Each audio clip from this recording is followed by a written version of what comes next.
a Tuesday night in Nashville. Welcome into the Nashville Soccer Show on 104.5 The Zone. Do not let the Titans comeback win distract you from Nashville's abysmal loss on the pitch. Saturday night in Toronto was one to forget for the boys in gold.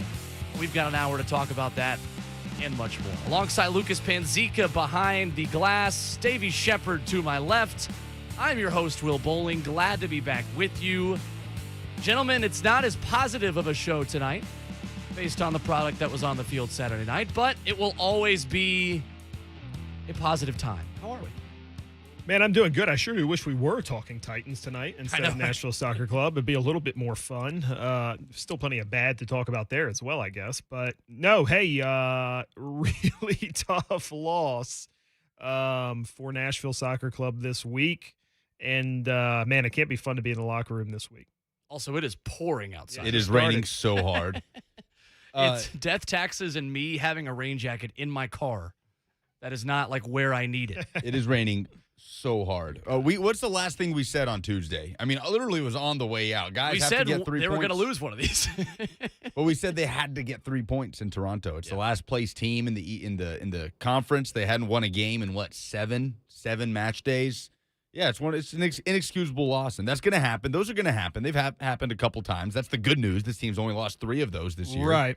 But the bad news is it was an inexcusable loss, and it was acknowledged by Gary Smith and everybody afterwards, but just a lot of concerning variables through 90 minutes of that game. This team better be thankful there was good college football happening while they were playing. I'm serious. I think the reaction's so much worse to this game and the way that it happened if all eyeballs are on Nashville SC losing to the worst team in MLS. Right? I mean, like they're like Auburn Penn State was going on. I had that on one TV. I had Nashville on another TV. If this is like a Wednesday night in June and Nashville loses this game, I think people are freaking out. And people are going to call the Miami loss worse than this. This is the worst loss this team has had this season to me. Miami's a fringe playoff team at this point. Miami's okay, partly because of that game against Nashville. When Nashville kind of helped Miami get on the right track. They've been good after that. And, of course, we're going to preview that matchup tomorrow. But, guys, this was really bad. And just the way that it happened, I mean, this is a Toronto team that has now gone 21 straight games without a clean sheet. And your one goal against them, to be fair, guys, is probably offsides. Can we start there? Yeah, I thought it was on. Okay. I mean, it was close. I think it might get called back in England. Which is, maybe, not saying England has the right system. I think, okay, I'll put it like this. If it would have been called off, I think it would have stayed off. No, hang on. Are we talking about Nashville's goal to equalize? Nashville's goal, yeah, Nashville's goal to equalize. Not Toronto's opener. No, Toronto's opener was, both of those were fine. For me, actually, that was really well taken. What was the guy? I don't even know his name. It was, I've got it right here. Rusty Shackelford, something like that. Shacklebomb. I have no idea. Sorry here, man. Schaffelberg. There we go. It was 21-year-old. A sublime touch, move, and finish for sure. Alistair Johnson just kind of stepping up where he needed to track Schaffelberg and had a free path on goal. But, yeah, he did the rest pretty well. That I think you chalk up as well to Alistair Johnston kind of playing in a new position a little bit there. Right center back, Alistair Johnston plays him on side. It's a really good finish and a good touch, but that's the lack of reps that you have with Romney, Zimmerman, Johnston as your back three. I guess. I feel like they've gotten to a point where they really trust Johnston in that spot. He's been playing that all year. He is relatively new to that role. You're right. And it started with the Canadian national team, and it was only months ago, but it feels like he's been in that role enough to where he can be held accountable for mistakes like that. Right. 74th minute. Randall Ayal finding CJ Sapong, 10th goal of the season in 300 MLS appearances. So congrats to CJ Sapong on 300 games in Major League Soccer. But guys, I mean, Toronto was winless in their last 9, and they had conceded first in each of their last 8 games. And you let that Toronto team be better than you in the first half. Gary Smith said it in this game, saying that he actually felt fortunate to only be down 1 at halftime in this game. That is inexcusable against this Toronto team. It's excusable against any Toronto team this year. It's the worst team in Major League Soccer. Like, by a lot. It's not really close. We joke a lot about FC Cincinnati and Nashville. Nashville SC fans love to make fun of Cincinnati. This team is worse than Cincinnati, and it's not close at all. With that said, it shouldn't be with some of the talent they have. No, you're right. Which that was the same, and I'm not saying you're making an excuse here, but that was the excuse for many after the Miami loss. Like, oh, this team actually really is talented when you look at it. Well, okay, well, they're not good at winning soccer games, so I don't know how much that talent really translates to MLS. Yeah, and let's go there. Your brother tweets out today, hey, what's the worst loss of the season? It's Toronto. It's Toronto, Wes. You know I love you, man. This team is so bad. Like, there's no excuse to losing to that Toronto team. Yeah. None. There's none. They had conceded first each of the last 8. They'd lost 6 games in a row to New England, Atlanta, Miami, Montreal, Cincinnati, and Miami again. Maybe that's why Miami's playing better. They've gotten to play Toronto twice. There's some truth to that. And look, let's go back. I mean, it's been months now, right, where I originally brought up the idea. I think originally you two both pushed back a bit, but have come to agree with me. It's just so clear. The team plays down to the level of its competition. Fortunately, I think they play up to the level of their competition as well. Now, that being said, hey, this team is still on track for a 2nd or a 3rd seed. They're going to be playing a Miami in round 1 or something like that. And we're going to get to later in the show the nightmare matchup that's awaiting for Nashville SC in the first round of the playoffs, possibly, that I am horrified of. But that's going to be a longer segment. I'm not going to waste that here in about 4 or 5 minutes. Another thing I want to get to today, and we'll spend some time on this later in the show, when do we really actually get worried about Ake Loba? Because we've had this conversation a couple times. I feel like we've had a lot of the same discussions because the same things keep popping up for Nashville SC. It's, are they getting enough out of their DPs? They're giving up too many set-piece goals. But I want to take this conversation, make it a little more specific. Is Ake Loba closer to Hani Mukhtar or Yonder Cadiz in year 1? Well, the thing is, we haven't had to be worried about Ake Loba in the last run of games, 2-3 weeks. This is a situation similar to what we were saying about Yonder Cadiz in Miami. If that guy is getting on after Alex Muil when you're chasing a goal, there's something wrong at this point. There's something wrong. So we're going to get into that part of the discussion as well. There's also lots of European football to discuss. We are in the swing. We're in the thick of a European season now. The first international break's out of the way. We've got Martin Odegaard just scoring bangers. We've got Cristiano Ronaldo just scoring goals for fun. And we've got the 3 of us scoring as many goals as Lionel Messi so far in a PSG shirt, which is something I did not expect to say. He has hit the bar more times than I have. That's fair. And we've also got an American beating him. This is crazy. This is worthy of our first segment right here. Jordan Pefok, man, scoring a goal for Young Boys to beat PSG. Or sorry, United. Still, Bruges, the Ethan Horvath's former team, almost beat PSG. Yes, no. Drew, 1-1. God, it's been a long day. Yeah, long one. No, the Pefok goal was great. That's where I wanted to go. Thank you. Horrible from Jesse Lingard there. Yeah. Just astoundingly bad. Now, he scores a great goal this weekend. Sunday. It's made up for it Sunday. Gets all 3 points in a game that it looked surely like West Ham was going to grab a result. Okay, let's go there. David Moyes, did you not watch the Europa final? Yeah, I was about to say, I saw a picture earlier and man. It said, and now Mark Noble will be coming on. It's just a picture of Sancho and Rashford on the sideline. It's just like, can every manager ever just stop doing that? Like, let the guy kick a few balls for the love of God. To be fair, it wasn't a terrible. He took penalty. it pretty well. You're right. Save, yeah, good save if from De De Gea Gea. dives the other way, we're not talking about any of this. Good save from De Gea for sure. But no, I agree. That was a wild game. That was some great soccer on Saturday. Yeah, it was. That was a really good game. It really was. 104.5 The Zone TV is where you can interact with the show tonight as well. Twitch, YouTube, Facebook Live, and Twitter. Jump in the comment section. Let us know what Premier League game, what European game you're watching over the weekend or this week. I say that, guys, because I watched a Barcelona game for the first time, like the entire second half. How on earth is Ronald Koeman still the manager of Barcelona? Money. How on earth? Or lack thereof. I truthfully don't think they have the money to fire him and pay him and hire somebody money else. to do anything. Yeah. They put on Gerard Piqué with 40 minutes left to play striker. Gerard Piqué, who took a 50% pay With cut this offseason. 40 minutes left. Oh. And we will have much more Nashville SC discussion today. We're not just going to spend the whole show on Europe. God, that would be nice, though. But still, I think, are we fatigued at this point? Like, I know we're not ever tired of doing this show. We're always going to come and bring it. But I do feel like it's just the same conversations about this Nashville SC team. Until it's not. Come on. I mean, the conversations for the last 3 weeks have been nothing but positive. This team was on one of the best run of forms we've ever seen. And I get that. But when it's positive, it's, wow, CJ Sapong is so good. The defensive shape is awesome. MVP candidate. Mukhtar MVP candidate. And then when they're bad, it's, wow, they gave up another set piece goal. Wow, where's your big money strikers? Why are they not playing? No, why is Alex Muehl an offensive sub in the second half? Like, are we just going to keep going back and forth in this? Because we have done this episode guys, before. The way this ends is Nashville SC losing to Atlanta in Nissan Stadium off of a set piece in the second half. That is how all of this ends. No. Yes. Atlanta's going to finish like 4th, bro. Well, that's fair. Yeah, they're not going to play Atlanta in the first round. If they play Atlanta in the first round, they're traveling to Atlanta. Which they might. If it ended right now, that's what it would be. But that's not how it's going to end.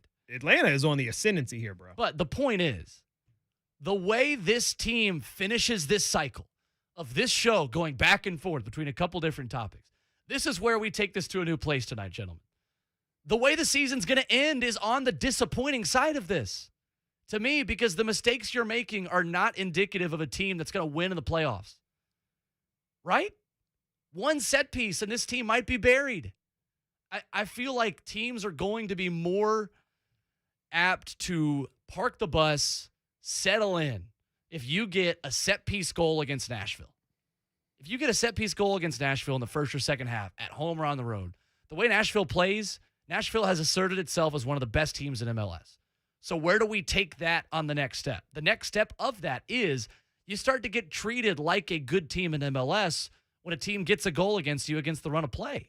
What that means is it gets even harder to break down a team like a Miami in the first round this time. Miami's not going to do that. Well, that's Miami is a example, different right. story. Montreal will do that. Montreal would do that. Columbus. Red Bulls, if They're they not made gonna it. be there DC United would do that. NYC. Exactly. Some of the NYC wouldn't do it. NYC would play open soccer. NYC thinks they're a lot better than they are, After just what like happened- Miami does. After what happened last time, though? On the road with all kinds of guys. They played two center backs who had collectively 45 minutes between them that night. That's fair. It's different. But it's twofold. Montreal is a nightmare matchup in round 1 for Nashville. But it's twofold, right? Because, yes, there's the one weakness that continues to rear its head. It feels like, you're right, every single disappointing loss, we're having this exact conversation over and over. But theoretically, it's also a very pointed weakness that, again, theoretically, can be worked on, can be fixed before the postseason. And I've said it before, not that many teams have that luxury that it's that pointed of a weakness. It's just stupefying that it continues to happen. And that being said, here's the thing and why I'm not ready to go there yet. Every time their back is actually against the wall, and it's like it actually matters and they've actually got to get the 3 or a draw or whatever it is, Gary Smith shows up. So where they've had the disappointment thus far, to me, hasn't been in those circumstances. Now, look, everyone out there saying, "Oh, Davey, you're lowering the bar, blah blah blah." Just chill out for 1 second, because that's how you go from good to great, to use an old Mike Vrabel term. That's Tennessee Titans. Which I'm not sure that they've ever gone from good to great either, the Titans. But that's how you make that next step. One might is say. You go out there and grab bad games, bad teams by the throat, and say, "Hey, I'm going to win 3 on the trot on the road against teams that are all worse than us." That's how you make the next step to a great soccer team from a good soccer team. Yeah, and I don't think it's fair to zoom into Saturday and say this is how they're going to lose in the playoffs. The result on Saturday can't let us forget that this team was unbeaten since August 8th and hadn't allowed a set-piece goal in over a month until Saturday. And talking post-game with Ben Wright, I think he said it really, really well. He said, at the end of the day, this game doesn't change my opinion of the team at all. They're a really good team who's played bad on the road and has played bad against bad teams. That being said, come playoff time, they're probably going to get the bad team at home where they've been playing better anyways. And in the games where it matters, they show up. Yeah, they've beaten some really good teams. Yes, exactly. So I don't have some huge concern with this team other than Loba, which we'll get to in a bit. But that being said, it's totally unacceptable, that result. I said it before the game. The idea of a trap game to me is nonsense. I think that's stuff fans like to talk about to make themselves feel better when a result doesn't go their way. Right. Like the universe is conspiring against them or something. At the end of the day, it's just the team plays down to its competition. It has all year. It is who they are. Yeah, it's their identity at this point. A couple of comments on 104.5 The Zone TV. Casey says, you boys going strong. Thank you, Casey. Appreciate you. We're going, Casey. I don't know if it's strong or not. That's right. Baxter, my good buddy. Baxter on Periscope saying about Ronald Koeman. He is out in like 6 days. Baxter is my optimist / the world is ending Barcelona fan. Who's also an Atlanta United fan. Well, he's right about that. Yes, he is. Lebowski in the house. Love that. Michael on YouTube says, my God, when does Lucas sleep? Lucas, your thoughts? Do not, Michael. And Ben Wright here to tell us when we're being idiots as always, saying they've still conceded just 23 goals in 24 games, even with the set piece issues. Here's the thing to me, though, guys. When you look at the anatomy of an upset in a knockout tournament, what is the number one thing in the anatomy of an upset in a knockout tournament? Conceding on a set piece. Yeah, no question. It's a huge Absolutely. vulnerability. Absolutely. Yeah, you're not wrong about that. Because whether penalty is probably 1A, set piece is 1B, but I'm still lumping in penalties, conceding a penalty against the run of play with everything else. That's one thing this team hasn't done. Knock on wood, because now that will 100% happen. And I'm going to save this clip.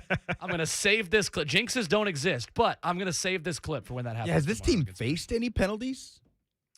Game 1. Yes, Brenner. FC Cincinnati at home. They Brenner. did convert. They did convert one. Brenner, I hardly know her. When we come back, we will get into the Ake Loba discussion, gentlemen, because I think it is now time. We've had the discussion a lot. When are we allowed to be worried about Ake Loba? I think we're getting to the beginning of that time. We'll debate next on 104.5 The Zone. Blaine and Mickey talk so much football that they've gotten inside their own heads. What all is Mike Vrabel's aura comprised of? Maybe that's aura? Aura. Now it's funny. Aura. Now I don't even know how to say it. Someone call in and help Mickey pronounce. I'm in my own head now. Blaine and Mickey, tomorrow from 1 to 3 on 104.5 The Zone. This hour of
Ake Loba, gentlemen, gets into the game in the 83rd minute against Toronto.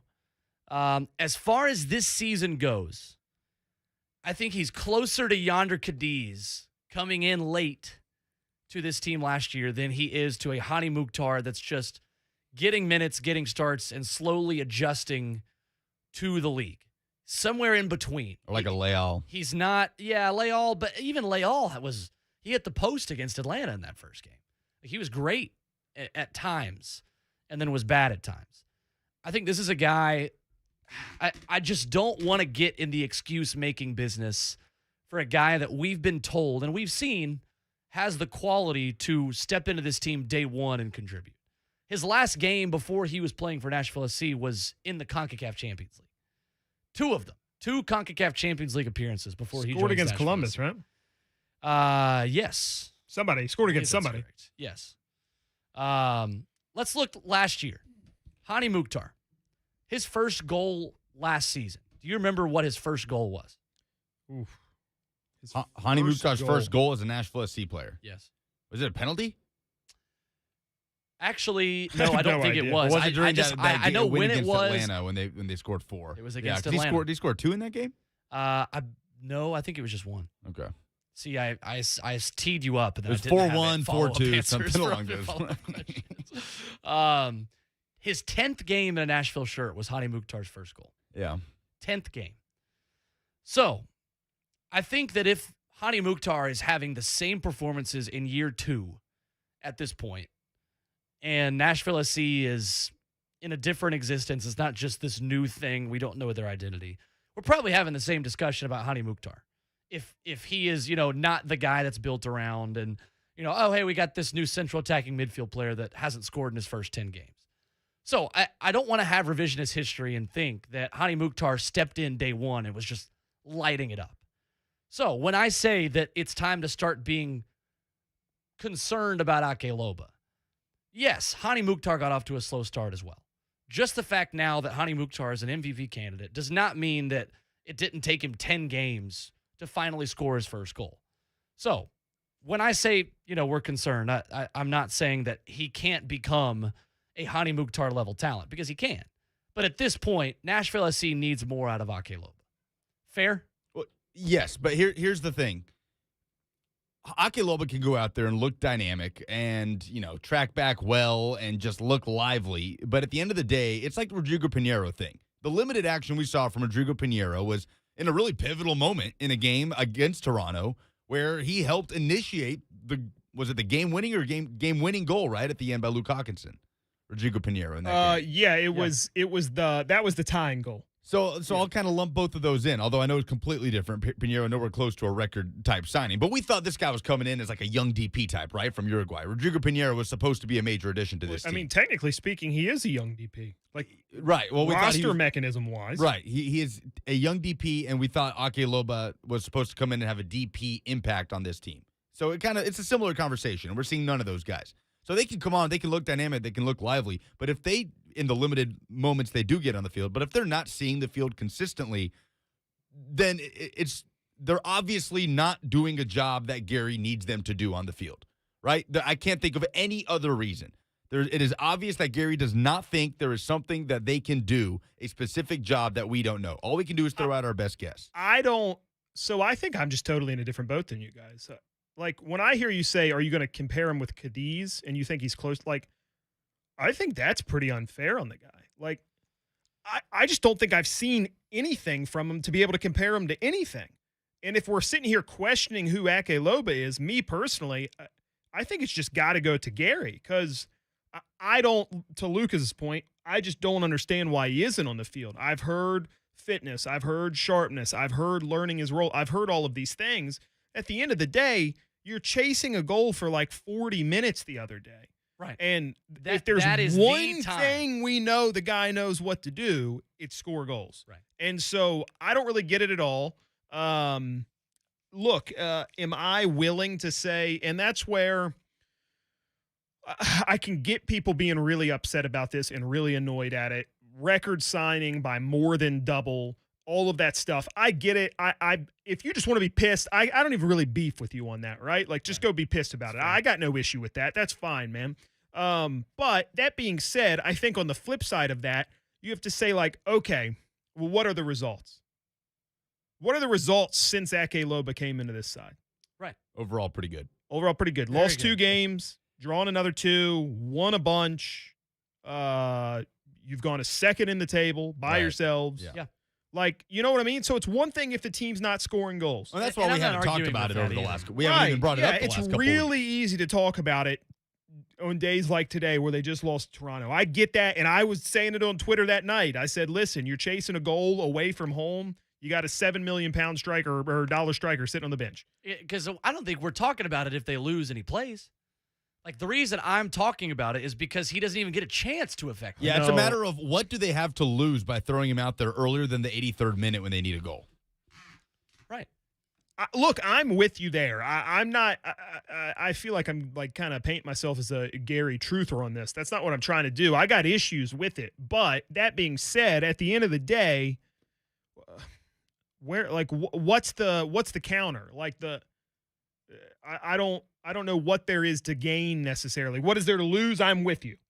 But at the end of the day, there hasn't been that many more points to gain without him on the field. And that's true. I just think that when you continue to give up the kinds of goals this team is giving up, having that kind of guy up to speed by the playoffs, which could still happen, but up to speed by the time you're playing important games at the end of the season is important. That's what I want to see. I want to see the guys that are getting paid a lot of money getting a chance to do what they're getting paid a lot of money to do.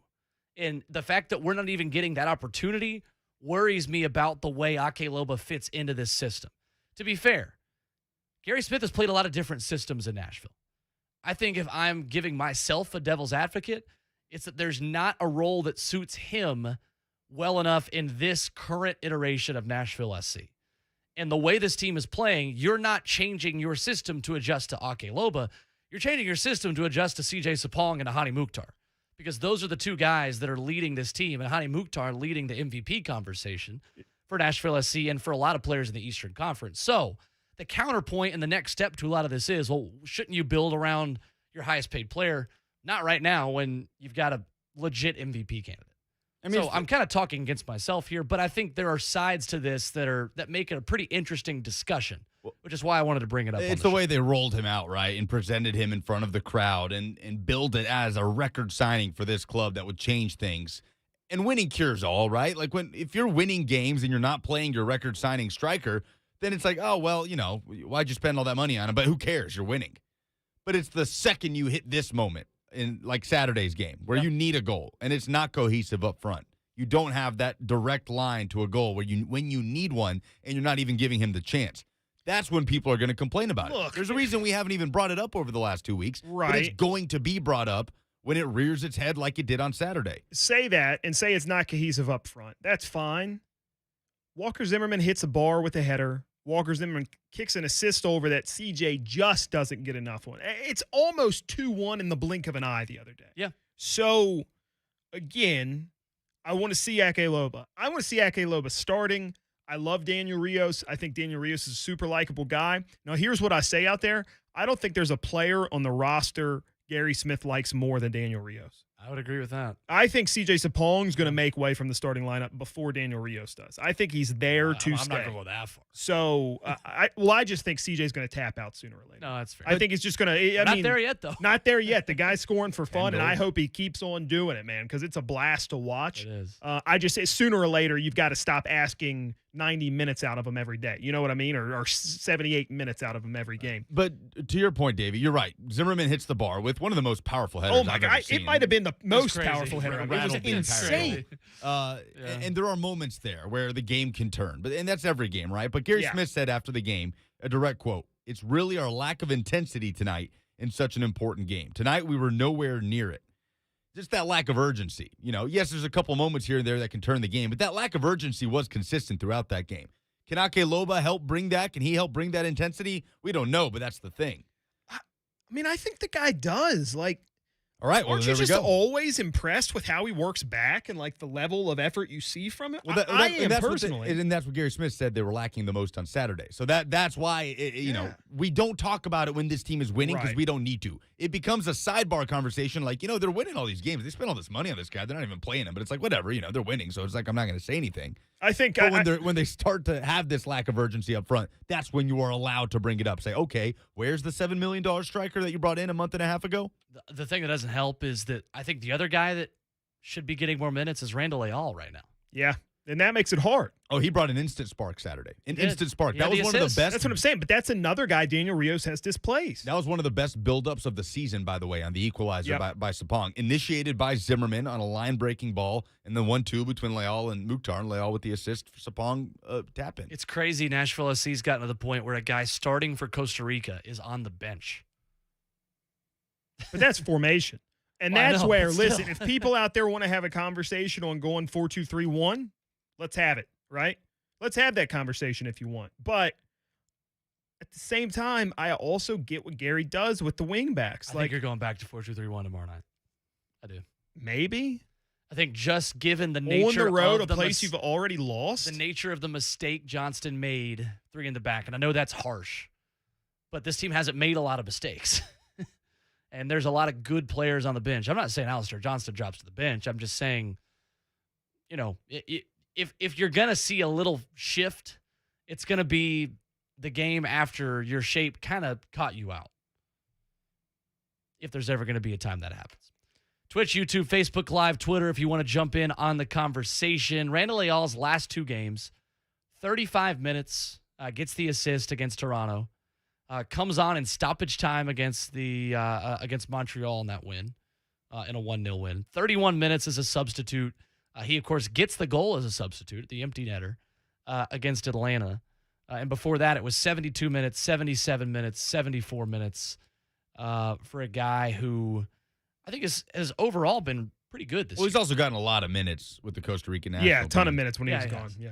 He's think kind that's of a one of factor. the only guys Nashville's really had the luxury of saying, hey, you're coming back from international duty. Let's ease you back in. Yes. That has not been the case for Alistair Johnston because the guy is just an 8 out of 10, 7 out of 10 every time he's on the field. Yeah, for and Nashville. Walker Zimmerman. Yeah, same deal. I just Zimmerman don't know. Who's coming off an injury. In Is the current Dave Romney formation, ever not going to play? never. No, he's not allowed to not play. You don't not play, Dave. I think Have we that's talked Donald about Hall, that? why was Leal taken out of the 11? Well, he left for Costa Rica. And then Daniel Rios has been playing pretty well since then. And we've kind of gone to that 2 strikers, with Hani playing off the 2. Sometimes Hani plays up top off of Sapong. And so it's going to be interesting to see. I like that more personally. I like it more with You like just a pure second striker? Sapong and Hani closer to the goal, and then Leal playing Leal as a as a 10 10. behind him. I like it. Leal enjoys that more. But again, in the perfect world, isn't it Loba and Sapong up top, and then Hani playing off of those 2? In the perfect world, it's Cadiz and Loba up top.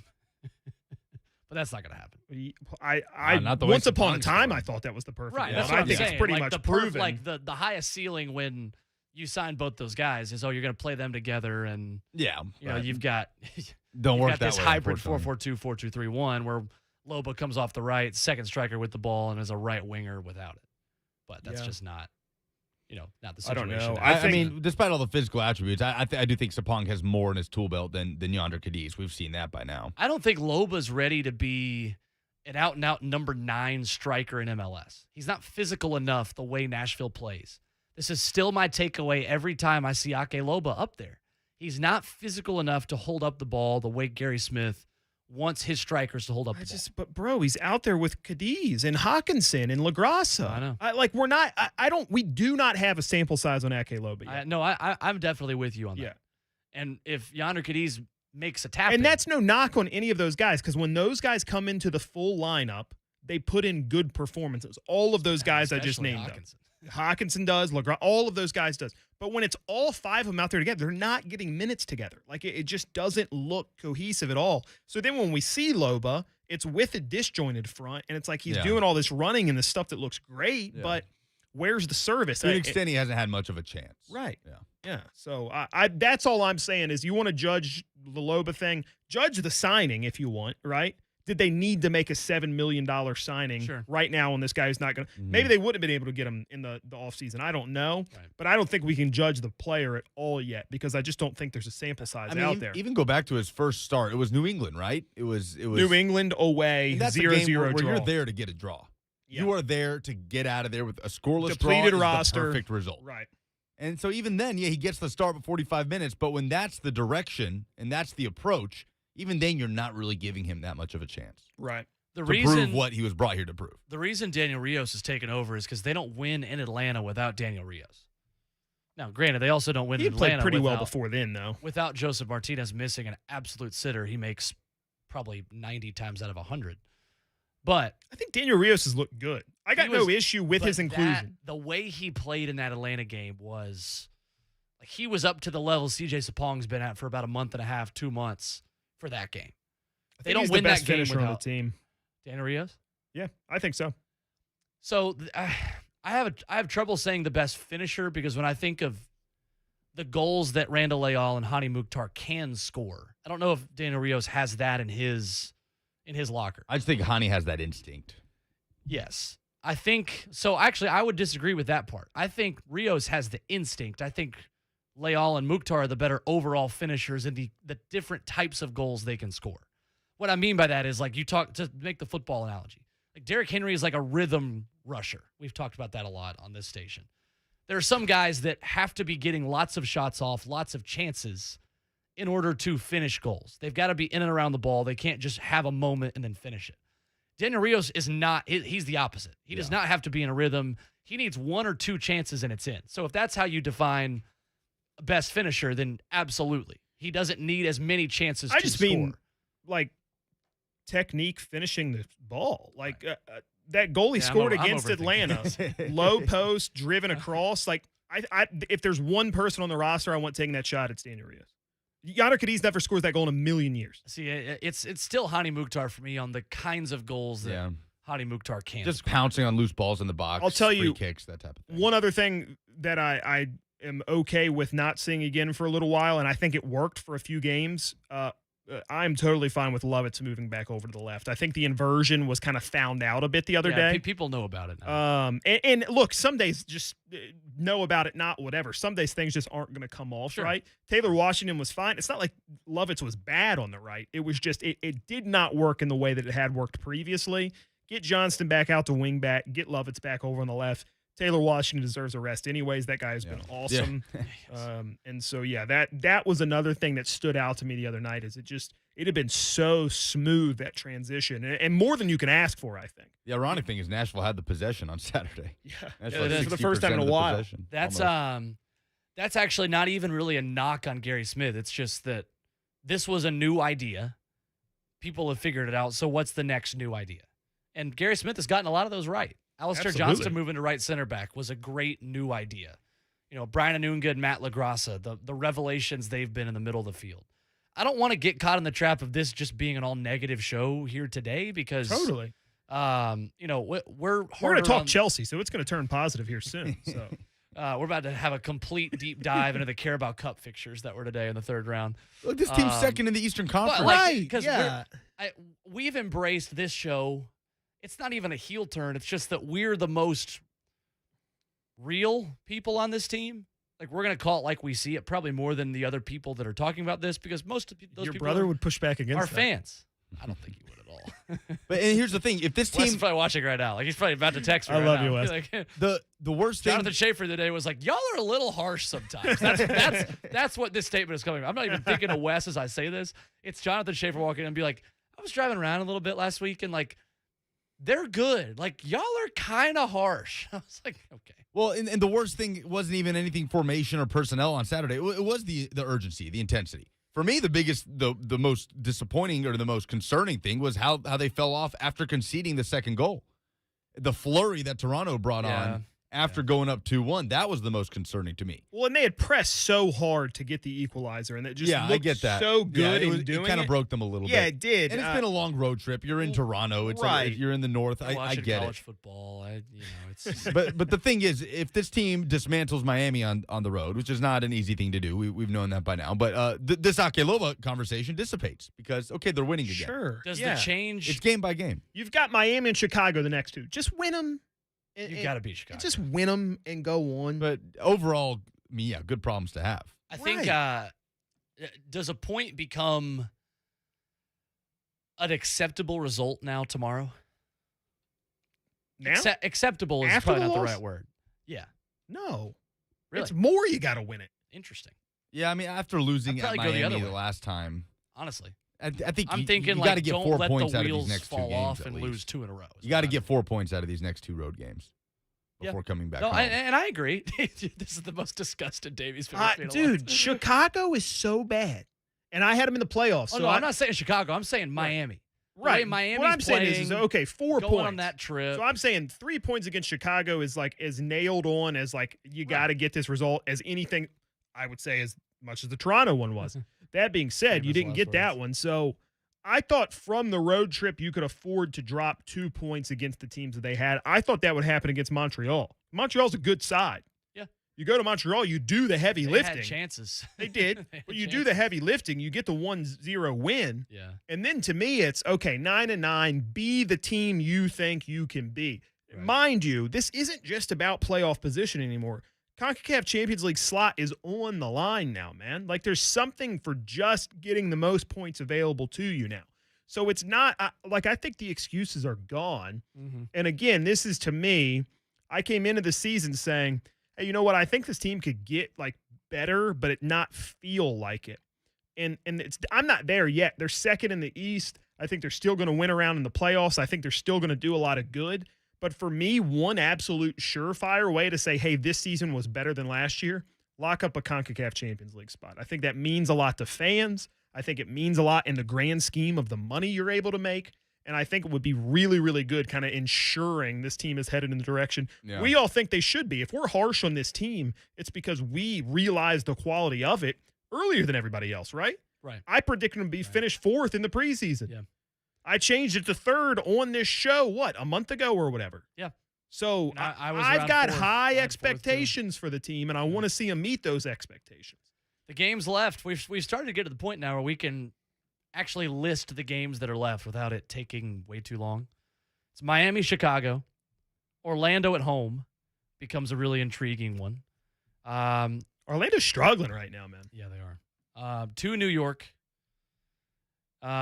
and 2 DC, which is an interesting game, playing at that place. Then you come back for Columbus at home, and this team does not have many home games left.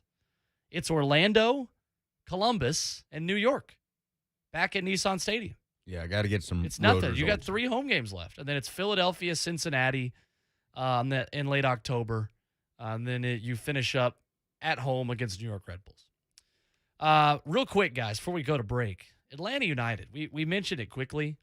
That team has now won 7 of its last 8 in the one non-win. Forget even just drawing. Their one non-win is Nashville. They were torn apart by Nashville. They were. They were torn apart as far as Joseph Martinez's jersey in half. Torn apart. Was that the joke you were making? Or were you just leading me there to make a pun? No, well, I mean, I think Nashville just exposed them. Okay, I was going to say. Up and down the field, I was like, were had you better trying the to ball. make a bowling joke right there saying they were torn apart as Joseph Oh, no, I Terrace's wasn't jersey? going there. I See, that's just gotta how realize who I'm talking to. our You're brains right. work. When we come back, we'll give Chelsea time to Davy Shepard. Plus, Champions League was very fun. I almost made Lucas really mad talking about a bet that I almost made on Liverpool Milan. And then we walked back in the next day, and he was like, yeah, that bet would have hit. Yeah, should have made it. We'll wrap up the show next. 104.5 The Zone. We have the best broadcasters in the NFL. So why wouldn't you want Mike Keith and Coach Mack on your smartphone? He can run this thing. 40, 45, 50, 45, Tannehill to the 41. What an effort! Hear every Titans game by downloading the 104.5 The Zone app.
today. That is available in about 10 minutes.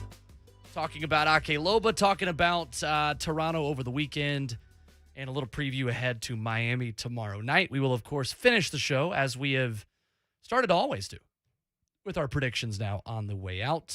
Quick question on Twitch. Do you think Nashville could have an early exit in the playoffs a la 2019 and USL? I think it is not outside the realm of possibilities. I think it's very possible with the types of goals this team's given up. Not outside the realm of possibility. That being said, I don't think it's probable either. I like Nashville to at least win one round. Yeah. John on Twitter chiming in as well, saying, I think Loba's purchase was at the wrong time. Sapong is in amazing form, developed amazing chemistry with Hani just before Loba came on. If we'd had him from the start of the season, I think he'd be getting Sapong's minutes, and we would see his true ability. Yeah, a lot of what ifs with this team. I think that's fair. I think so too. I think if Cadiz doesn't get called up to the Venezuela side and sit in a hotel room, he gets tons of CJ's minutes. They were dead even there through the beginning of the year. They were. And you were the one, you were the Yonder Cadiz guy. I was, yeah. But I'm saying that is said, right? I'm not insulting. No. I absolutely was. Yeah. I'll swallow that one for sure. But I mean, that's where you were, right? Those guys Cadiz was getting more of the minutes. Yeah. He gets called up to the national side, possibly gets COVID while he's there. We know he missed games in protocol. And comes back. He's lost a spot. CJ Sapong has absolutely taken off. That is the difference, though. Cadiz got every opportunity. That's it. Yeah, right. Yeah, 100%. I think it changes the value of players of a Hani Mukhtar when he had German citizenship and was just playing for Germany. That guy's way more valuable because unless something major changes, he's there for 100% of your games barring injury. Yeah, but now he's where? Sudan? Yeah. Quickly on the way out, gentlemen, Chelsea is good. They're very good. Makes me sad. Better than I thought they would look at this point in the season. Look like the most complete team in the Premier League right now. I think so, too. That far. Who looks better than them right now? That far. I still am just in love with City. Not like a look, I got no issue, but I'm saying looking at the team. Results and the performances you've seen so far, you can't argue City looks better than them so far. Pep Guardiola just begged his fans to show up for a scoreless and they draw play against Saturday, two. so they play this weekend. That video is so funny. And who is it? God, who they playing the Carabao? Southampton? That they couldn't get a shot on goal? It's just a weird team because you just continue wondering with City. When are they going to get that dude at striker that just changes the game? That's why I say Chelsea's the most complete. That question right there is why Chelsea is the most complete team in the Premier League. That's it right there. Oh, but just Ruben Diaz and that midfield, though. Ruben Diaz, who couldn't hold Rudiger's jock right now, just to be clear. You can have 10 world-class midfielders. No center back in the league is playing better than Antonio Rudiger right now. That's odd of you to not assume that Ben White is no longer a Premier League center back. I'm kidding. It's funny also just how quickly we go from American soccer verbiage to talking like British people when we start talking about English soccer. Which I'm one of those guys, though, that I kind of do it. We both, you and I both, more so than Lucas. Because Lucas is less of a Premier League guy, obviously, so it makes sense. Like that we are just like we're Euro snobs. Like we definitely are. 100%. And I actually love, that's one of the things I love most about myself. Not just in soccer, just in life. Well, and you can be a Euro snob without being a Brit snob. No, and that's 100% true. I just feel like it's just funny that I'll do like a Belmont soccer broadcast. And it's like, at the weekend, they had a big conference fixture. United are struggling a little bit. And I just can't wait to see how Ole Gunnar Solskjaer messes this up. I tweeted this out. One of my buddies from high school responded back, and I was like, way better than the Gunners, though. And I was like, you have Cristiano Ronaldo, and you're comparing your team to Arsenal? He's been unbelievable. Yeah. He has been really good, and it's not going to stop. We're seeing just how hard it is to step into a team and score goals for fun immediately with the way Lionel Messi's had to adjust. And again, he's hit the post a ton. He's been really good, but still, like Ronaldo hasn't hit the post. Like Ronaldo's scoring. Yeah, him and Lukaku are out of the blocks quick. That game this weekend is gonna be a lot of fun. 6:30 a.m. Get up for it if you can. City, Chelsea. I think will be worth a watch, and then right into Champions League midweek next week. So Lucas and I will be fresh off of a high school football game. Who you got this weekend? BA NBA. Ooh. Yeah, it'll be fun. It's one of my favorites. Ronaldo is. I hate it. I think the person that hates Ronaldo being this good so much, Jane Sancho? Bruno Fernandes. I don't know. I think it's Sancho or Greenwood. Those guys can, like, it's sarcastically weird. saying it because it means that Fernandes can't only score penalties. Most exciting team in the Premier League right now. Oh, yeah. I good. actually almost woke up on Sunday morning early just to watch them play Newcastle. So, predictions for tomorrow, boys, on the way out. Oh, I like a 2-1 Nashville win. I think they get out of there with a draw. 2-2 draw. Nah, 1-1 draw. 1-1 draw against Miami. We got to go at the weekend again as well against Chicago. Back to discuss it all next week right here, Nashville Soccer Show, and it's 104.5 The Zone. Get Titans radio highlights delivered to your smartphone after every Titans game. He can run this thing. 40, 45, 50, 45. Tannehill to the 41. What an effort. 40, 30, 20, 10, 5, end zone. Ladies and gentlemen, 69 yards. Derrick Henry. Touchdown! Titans! Subscribe to Titans radio highlights